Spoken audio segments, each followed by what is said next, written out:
All right, welcome back to Relatively Conscious. My name is Thomas Brown. Irvin Bryant. Shout out to the DJ for making our beat. At DW Made That on social media. And follow us on social media. That's at Kinda Woke or at Kinda Woke on Twitter and Instagram, and then Relatively Conscious everywhere else. So this week, we're talking about the new generation of political participants, for that way. But we're going to talk about it through the Deshaun Watson trade. So you and I are both Houston sports fans, me more than you. And it's been a depressing year so far. So catastrophic. 2020 just got started, and it's already the worst year of Houston sports. Yeah, 2021. In a long time. Yeah. You said what? I said 2021. You said 2020. Oh, yeah. No. 2020 was all right for sports. Yeah. It low-key feels like 2020 never ended. It just This is 2020 final mix. It's the deluxe edition. Yeah. It's a game album, basically. I'm dead. yeah. You thought this was a documentary, but here's even more. 2 hours of music. Ridiculous. Anyway, so our franchise quarterback, Deshaun Watson, wants out of Houston. And so the very simple way to explain it is that Deshaun has 6 years left on his contract to leave before he can be a free agent and leave Houston. And up until those 6 years are over, he can't play for anybody else. And so if Cal McNair, our owner, wants Deshaun Watson to play for the Texans, he basically has to play for the Texans. And if Deshaun Watson sat out, sat on the bench and decided to show up for work, his like time on the clock wouldn't start, basically. So like his years wouldn't start rolling off his contract if he sat home, basically. So he's basically in a situation where either you play and get paid, or you don't play, and then you have to pay the Texans. And then every year you don't play, it does not even count against your contract, basically. So Deshaun Watson has very little leverage in the situation, but he's still ready to go. I think that's indicative of Gen Zers and millennials' participation in politics. Okay, so because he doesn't believe in the system and he's trying to buck the system, but he's stuck. Yeah. But I think that's you. Say it again. You just said that's you and me. That's the millennial. Yeah, the millennial. I think the late millennials and really early Gen Zers. And I think more so because we're not willing to be in situations where it's advantageous to us mentally, mental health, or advantageous to us to succeeding in the way that we want to succeed, basically, right? So like if you're at a job, a 9-to-5 job, and it pays you really good money, but you don't like the people you work with, somebody in our generation is more likely to quit and go work somewhere else for less money than to keep that job that pays more money. Mm-hmm.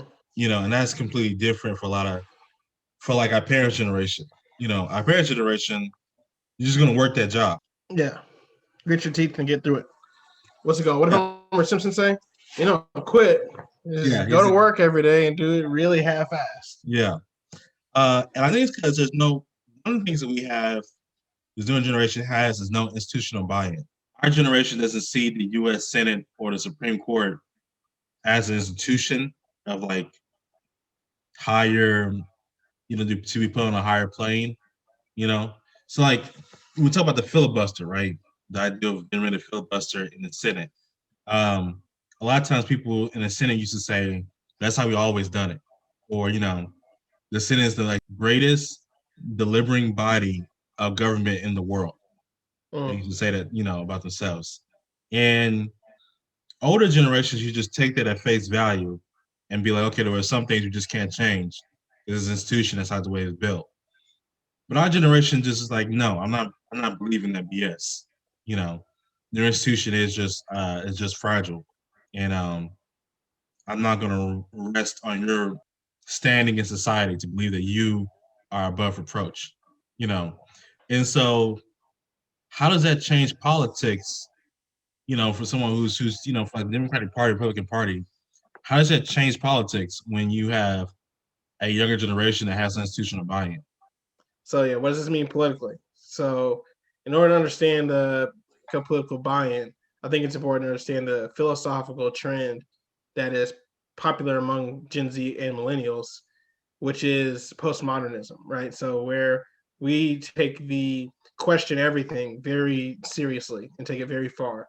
After all the beatniks and hippies and yippies and all these other movements of our parents and grandparents, we're like, no, but for real, like y'all all abdicated in one way or another to, okay, the almighty dollar is the almighty dollar. Okay, the Senate is the Senate. But we're like, but what if it wasn't though? Like what if I just don't care about what they have to say because it doesn't work for me? And we'll like actually implement it. And so what that means from Deshaun Watson to the Democratic Party or to the legislature as a whole is the game has entirely changed because I have to now, like, I can't assume you're going to support me.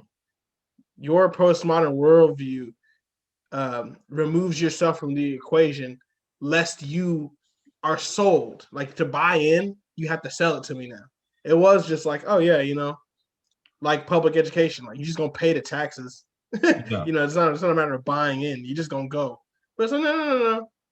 Attract me because otherwise I don't have to. Yeah, and so the NFL is more of a racket than the legislative process, which is insane, but it's true. We can say it out loud, yeah. Yeah, because in the NFL there are only 32 owners.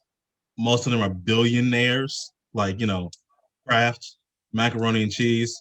Yeah, so the NFL is more of a racket. So like Deshaun Watson is more uphill than anybody else is in this fight. But like, to BLM activists, when you say you need to vote for Joe Biden to get what you want, a lot of people just rejected that, making that choice. They're like, well, I don't believe the president's going to have any impact. So stop telling me to vote because I don't want to do that. Yeah. And now you can't, if I don't buy into the usefulness, if there's low efficacy, right? There's low, and there is, I mean, there's low belief that what I believe in will be represented, and it is actually unlikely that what you believe in will be represented in the legislature because they don't actually pass laws.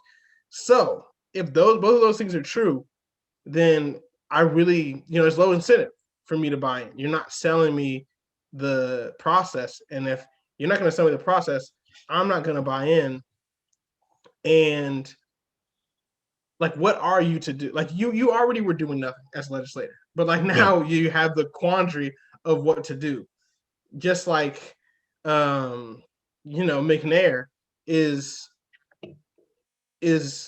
pushed into the corner of having to, by contract, hold his quarterback hostage. He made the situation so inhospitable. Yeah.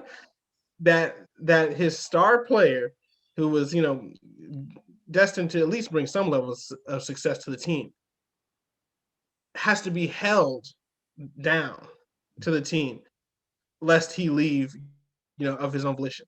And when that happens in politics, where do you go? Because I am the legislature. Like, you're not gonna go to a different. I mean, she can go to a different team, different party, and that's not really that big of a deal. I think that actually be, positive. I mean, a refresher of new parties is bound to happen, and it's happened in history. But like, if you don't buy into the system, like, where are you going? Yeah, and so Deshaun Watson still like buys into the ideal that he is a top 5 quarterback, so he can't go to another team and win there, right? There is another game in town almost. But if Deshaun Watson was done with the NFL altogether, there is no other game in town. The XFL went bankrupt. The AFL went bankrupt. So like there is nothing. But if you want to play football at the highest level, It is only at the NFL level that you can do that. You know, I didn't really even think about that. yeah, The XFL was popping and people actually liked it. Was it the pandemic that killed it? yeah. The pandemic killed it, and just the fact that it doesn't have the same, it's not drawing in the same amount of fans that the NFL does. You know, I mean, I don't, I don't watch the NFL, but I yeah, mean, I had like been to my brother-in-law's house and it was, we watched the game. It was cool. yeah. But like, think about everybody who just has a game on and passing. You know, Yeah. it just stays on. It's just eyeballs. Um, and so the XFL just doesn't have that same clout. And there's no other game in town from Deshaun Watson. And so the thing I find is that it feels demoralizing though when you have institutional buy-in. It's like when you don't believe in the Senate or like the ability for government to do things, it gets very easy to talk into doing something very extreme. Yeah, Yeah. it's like And I'm real quick to make an argument. I saw people, when the riots happened, my first thing was like, y'all are dumb. What are y'all doing? This doesn't make any sense. But the more I realized people on Twitter were just like, I don't believe there is any type of salvation in the criminal justice system and anything else. I'm ready to burn it all to the ground. They really feel like eat the rich. I'm done with this. Um, then I can understand how you make the jump to looting and rioting, because like, why should I march peacefully? Because it's not going to change anything. yeah, and so I think like the really as we, I mean, I don't know how much people are using the hyperbolic language of like the, America being over since like Biden's taken office, but I still think if that was a threat, it still is a real threat. If Yeah, it was real, um, because storming the Capitol and in the not Seattle, where was that? It was in Seattle where they took over that. Hotel. Yeah, they took over the hotel and J20 and Yeah, things of that nature. Like I don't. There's a lot of talk about like who's worse and who's right and da da da. But like the fact is, in all these situations, all the 2020 2021 era riots, political violence, and political outrage, there's the through line of apathy and cynicism, where the political establishment and institutions failed to adapt and address the growing concerns in a substantive way. Because I mean, it's obvious, like the pandemic exacerbates all of the social problems that we have, right? Like it's just whether it be race or gender or class or whatever, it's just going to get worse because there's less resources, right? And as we just stay in that oven, stay cooking, the cracks continue to form, and our lawmakers, and Biden literally just started, so let me not get too much on him, but like truly fail to address it, like really just time and time again are just missing the ball, striking out. Yeah, it's they're back into a corner where in the NFL and in the NBA and all professional sports, in the MLB, um, the standard practices for writing contracts just changed, yeah, right? So yes. it's like, okay, if they don't buy into the system as it exists, and I need them, which we do, I need people, we need voters, then I just have to change the system.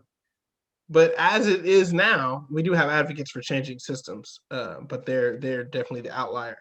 As it stands now, we're really just trying to like stay rigid and break our necks. Yeah, and so one thing I would say is that the NFL back in 1987, when the players first tried to be like, we need to change the system, they did just bring in replacement players. They were like, okay, I can just bring somebody else in here and play for you. It wasn't a good product, but at the end of the day, the players still lost that battle, you know. And so the one thing I will say is that the older generations, like we talk about the hippies and the Black Panthers. At the end of the day, you could probably get them with a capitalist argument, right? So if you gave them capital, they would kind of be cool. They kind of would, with all the other issues they had, would kind of fall by the wayside, right? So you gave them a good them a good, minimum, not minimum wage, a good middle class salary, a house, 2.5 kids, in a car, they would just shut up and got your face. You know, Is that not? That's not what they were asking for per se, but is that not addressing the problem? I People mean, often say that like revolutionaries, like leave when like people start getting paid, and it's like, well, if a lot of people are getting paid, I mean, not everybody's gonna get paid, unfortunately, but yeah. like if you can now feed yourself, which was part of the problem before. Sure, not everybody's eating, and that's not justice, but I mean, come on, like this is pretty good. I'm not gonna be mad about it. Like, Well, then again, I mean, they're arguing. I mean, if I put on my real left hippie hat real quick, um, the older generation, once they individually got paid, they stopped caring about the people who they're supposed to be representing, who never got paid, right? So if my argument was yes, about the LGBTQ community, the argument was about the homeless, I never solved that argument. I never solved that. Instead, I just made a nonprofit, and then I realized I could make millions of dollars as a nonprofit, make a little bit of change here, a little bit of change there. But really, I'm just, stuffing my pockets. Or if I cared about the environment, I stopped blowing up buses in Seattle as a weatherman, and instead I created Whole Foods, and Trader Joe's, which gives people sustainable, groceries without destroying the environment. But it's never going to be the option. It's never going to be the challenger to Walmart, you know. And so the actual war we were fighting, I never won. You know, I just took an off ramp that gave me the most amount of money. And so the newer generation, when we talk about the homeless, yeah, you can give me a middle class job. But one thing is that there's very little of a middle class anymore. And most people either make no money at all or make the most money. There is no go to college and then get a job that just pays you a ridiculous salary. A lot of times you're gonna go to college and then work for free for a long time and then, get into do that. But anyway, a lot of people, um, they don't feel like they're not willing to take the money to get out, basically. They're not willing to take a paycheck to go away. And so if you can't pay people off, like if you can't just give people capital to pay them off to get out your face, that's how I think that the cracks are really showing, because um, I just can't give BLM a bunch of money and they'll mellow out, you know, because okay, but check this out. I see what you're saying, yeah, but and the end of BLM is a I mean the end of the Black Panther Party is a bunch of different factors playing into it. But one thing of the ending of that Afro-Marxist anti-establishment late 60s black fervor, the anger that comes after, Martin Luther King dies. The way that subsides in large part is the prosperity of the black middle class. yes, So like again, we cannot just cut off the pandemic, I understand. But general prosperity changes our political outlook. A lot of the political messaging in media and in politics for like black politicians running for office was no longer about like, oh, we have to change everything because America is rotten and this, that, and the other, and sinful, and this is unfair and it's been unfair and it's just continually no. In the 70s, cats were like, hey, you want we can do the conservative thing. This will work. Yeah, this is not so bad. But it was because it was popular. It wasn't because, I mean, of course, that person was getting paid. But generally, the community is like, okay, yeah, like capitalism kind of works. yeah. But I think the question is, your parents are more middle class, so the question is, you as a child of middle class parents, Yes. you want to take that same off ramp? Because I know a lot of people who are of the whiter skin who come from the same class of parents. They don't care if they get a job that pays a lot of money because they literally can just kind of depend on their parents, and you know, they don't care about whether or not they have a car or a wife. Like they know they can get a job, but that's not what they want. You know, they want something bigger than that. I think it's because the older generation could live with themselves and they knew they didn't finish the fight, but they got themselves a job and built some wealth for their family. I don't think the new generation can live that same way. Yeah. Also, I think the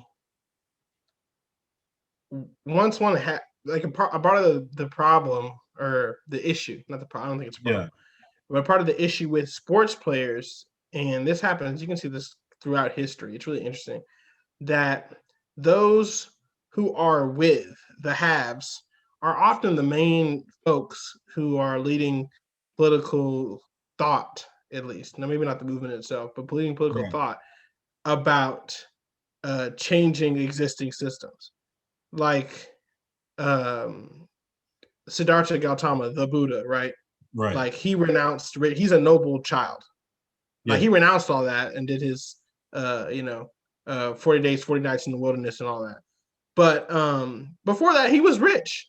Like, Kwame Nkrumah, the chief liberator of Ghana, um, the father of Pan Africanism, as some would dub him.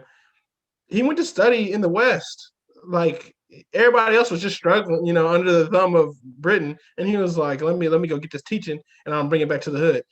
So I think our changing in our positioning is a product of like I feel comfortable letting all this go because I've had so much, and yes, especially when you say like a lot of black millennials are, and I'm speaking particularly of millennials, not Gen Z, are very content, um, still participating in activism, but very much participating in capitalism and getting the American dream 2.5 kids and a dog because we are, far likely to have grown up with those things. yeah, But our white counterparts in that same generation are far more likely to be further left in their politics uh, because they're more acquainted with it and in one way or another dissatisfied with it or willing to lose it or not aware of what losing it means. I don't know, but I think it's a matter of perspective. I don't know exactly what that perspective boils down to, what causes it. But I think once you have, you can begin to say, "Oh man, we don't need it." And yeah, those who have not are like, "Yeah, I do. I need it very badly." yeah. So to close, America is very rich as a country, and so many of our activists um, have never really known hunger, besides those who are from the hood. You know, uh, I don't know how many of our BLM activists actually had a served sandwich before. You know, or actually know about government cheese. And if you can see this in our rappers who know about government cheese, they do just become capitalists, right? You know, they, Right. Jay Z said he don't care about Sierra Leone no more. He's just he's getting paid. He said yeah, that on 444 and it really shocked me. yeah, but like those who grew up in a middle class family, um, they're still about I'm trying to make an actual sustained change, And the last thing I would say is just like I don't think I don't think our generation would be okay with going to work every day, just making money, coming home, drinking a beer, and being somewhat dissatisfied with life, but being like, well, you know what? My kids made it. They can go to college. That's fine. You know, I think our generation, we much more have the need to do something impactful and like really impactful that really like moves the needle. You And, know, more than just being impactful though, being impactful in a way that allows others to have it. Because if I have so much and I see those without, it's hard for me to not like how why do I have more? Why do I deserve more? And being postmodernism allows you to deconstruct or requires one to deconstruct all that and say, wait, why do I have and you don't? And shouldn't I just, give you some? Shouldn't we just give you some and then you get leftism? Yeah. So the relative conscious question for this episode would be, I mean, do you buy into the existing institutions, financial, government, or otherwise, and why or why not? yeah. Also, what do you think happens to this generation of activists? You know, That is a good question. do they end up in jail like the Panthers? Do they get jobs and chill out like the Yippies? Or is this the beginning of the French Revolution where we overthrow everything? Heads will roll. Yeah. My name is Thomas Brown. Irvin Bryant. Peace. Do it to 'em deep.